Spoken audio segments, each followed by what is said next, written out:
did you catch any of those qualities Paul listed that characterize a Christian in his letter to the community at Philippi?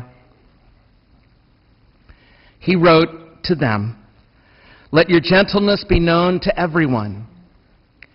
Be a person of truth and honor and justice and purity." Good advice. Comforting advice. Unremarkable advice. Guessing it strikes all of us as a good idea.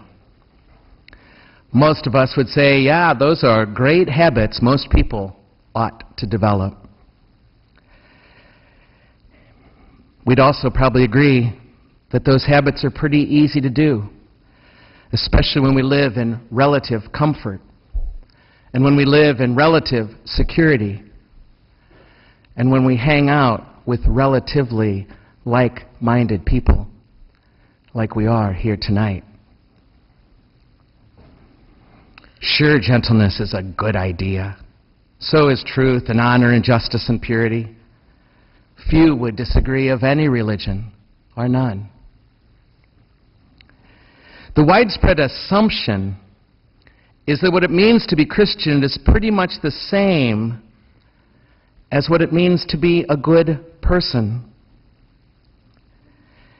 It seems that many of us are embarrassed by the Christian claim that a Christian is different from those who are not, and that to suggest that being a Christian involves a distinctive way of life that just might distinguish Christians from those who are not can sound quite offensive to our democratic sensibilities, and that's democratic with a small d.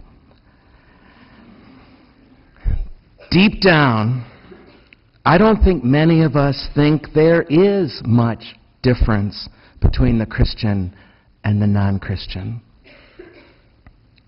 We all know people who are not Christians, who live better lives, way better lives than we do. When Paul ticks off all those qualities of a Christian, they strike us as common sense morality that everyone could and should strive for. There's just one problem with that, namely, that Paul is writing this from jail. If the common person recognizes all of these as our common sense virtues generally recognized, then how in the hell did Paul get himself arrested for living them?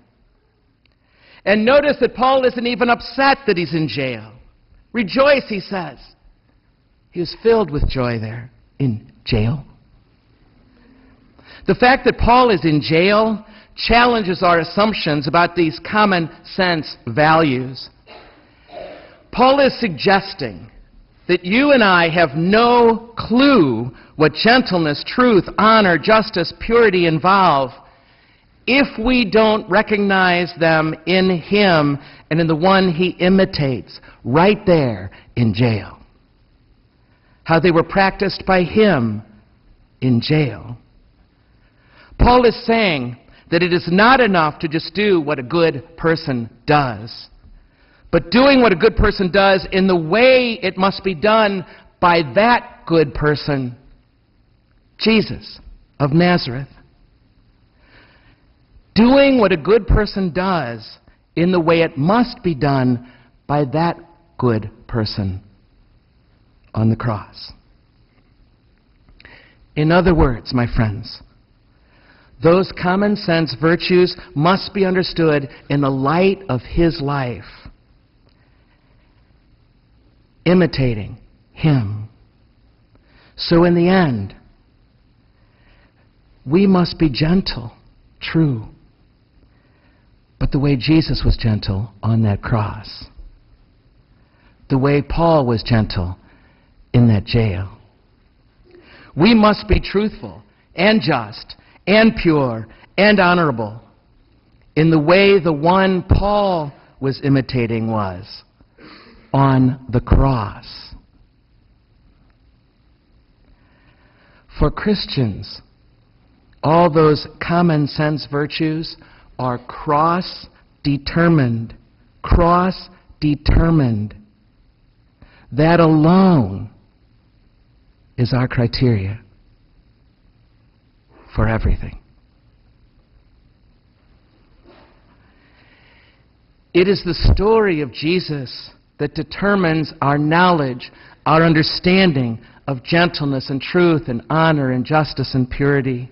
Not Wikipedia, not the encyclopedia, not the New Oxford Dictionary of the English language, nothing else but that. The story of Jesus alone tells us what those words mean. Those words, divorced from the cross, can easily become nothing more than sentiment, ready to compromise with even terrible injustice in the name of peace. Oh, there may be some continuity between common sense morality and cross-formed virtue, but they're clearly not the same thing. From the cross, it becomes clear that those virtues sometimes require conflict and confrontation, but always non-violently. The one who never raised a finger, but who still stood strong before what he believed in. Always nonviolent, always nonviolent. And a forgiving heart in every moment, especially under persecution, or when people are hurting you. Yes, when it's your feelings that are being stepped on this time. And an enduring hope. The struggle on that cross as he moved from despair, my God, why have you abandoned me?" to my God, I put my trust in you.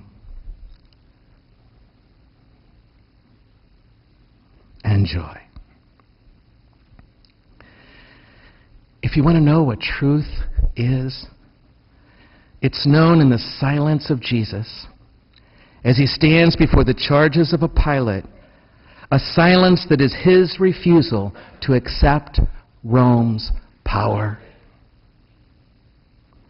If you want to know what honor looks like, honor is revealed in the utter humiliation of the cross. A naked man killed and innocent. The utter humiliation, that's honor. Justice, if you know what justice is supposed to look like for us, then justice is found in Jesus' refusal to abandon the least, the very least among us. And purity. Purity is not about how many impure thoughts you had since your last confession. Purity is manifest in the joy of Christ's resurrection, which makes possible a singleness of heart.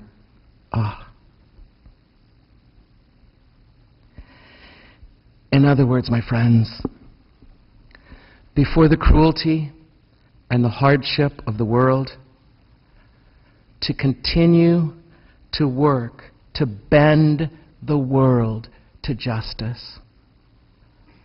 Before the cruelty and the hardship of the world, to continue to work to bend the world towards honor, towards gentleness, towards truth, towards purity. And if doing that without violence of word or deed, if doing that without violence takes you to jail or to the cross, then so be it.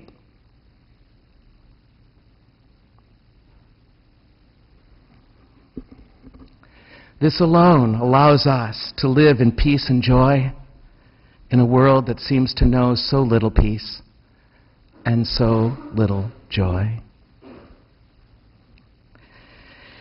In the debates about prayers in public schools and nativity sets in public places that rage this time of year, the argument that this is a Christian nation keeps coming up. Let me be as clear to you as I can possibly be. The test of a Christian nation is not how many baptized men sign the charters that form this amazing country, or the numbers of baptized counted in the census every 10 years. The test of a Christian nation is, do we confront the issues of the day from the cross of that crucified man or not? Is that cross our criterion for response, or has it become something else?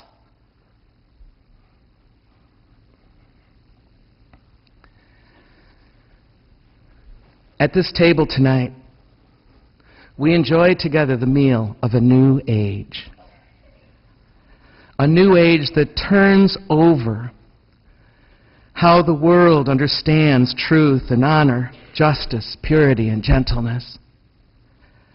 That wears those virtues. That wears those virtues in that new age. Like Christ wore them on the cross. Like Paul wore him in jail.